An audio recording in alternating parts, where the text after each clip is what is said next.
পুরান ঢাকার ইমামবাড়া থেকে কাল বের হবে তাজিয়া মিছিল। এর আগেই হোসেনি দালান ইমামবাড়ায় আসতে শুরু করেছেন দর্শনার্থীরা।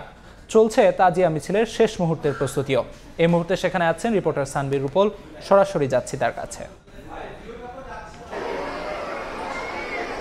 আগামীকালকে পবিত্র আশুরা এবং পবিত্র আশুরা উপলক্ষে পুরান ঢাকার হোসেনি দালান প্রতি বছরের মতো এবারও সেই দিনটি পালন করার জন্য নানা আয়োজন করেছে এবং এর মধ্যে ভক্ত অনুরাগীর যারা আছেন তারা এসে উপস্থিত হয়েছেন এবং সারা দিনব্যাপী তাদের এই আনাগোনা কিন্তু আছে এবং তারা এখানে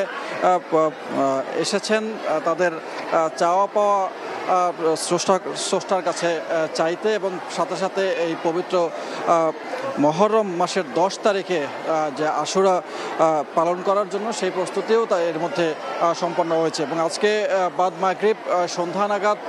একটি মিছিল এখান থেকে বের হবে এবং আগামীকালকে মূল আনুষ্ঠানিকতার শুরু এবং আগামীকালকে মূল আনুষ্ঠানিকতার অংশ হিসেবে সকাল 10টা নাগাদ রাজধানীর হোসেনি দালান থেকে একটি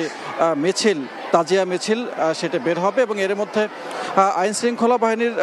তৎপরতাও বেশ চোখে পড়ে গেছে এবং এই হোসেনি দালানের প্রবেশ মুখে এবং বের হওয়ার পথে দুই দিকেই তারা চেকপোস্ট বসিয়েছে এবং যাতে কোনো রকমের অপ্রীতিকর ঘটনা না ঘটে তাই প্রত্যেকজনকেই চেকপোস্টের মুখোমুখি হয়ে তারপরে ভিতরে ঢুকতে হচ্ছে এবং এখানে দেখতে পাচ্ছি যে মহানবী সাল্লাল্লাহু আলাইহি ওয়াসাল্লামের দৌহিত্র ইমাম হোসেনের যে গিলাপ সেটিকে ঘিরে মূল আয়োজন এবং সেটিকে ঘিরেই তারা এখানে দোয়া প্রার্থনা করছেন এবং সেই দিনটিকে স্মরণ করছেন